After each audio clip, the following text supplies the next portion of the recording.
tomorrow. Will you be fine with that, Mr. President? Anong kapalit, sir? Hindi. Sampalin ko siya sa publiko. Hindi. Wala naman. Ngayon na.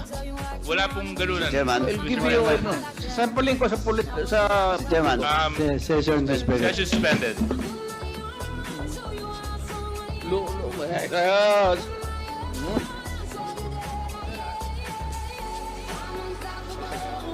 Sabi.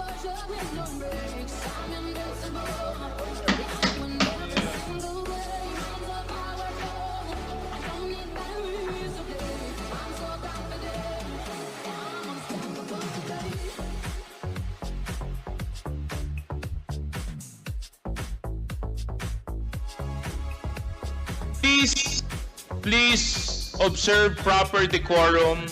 We are in a committee hearing. We have already stressed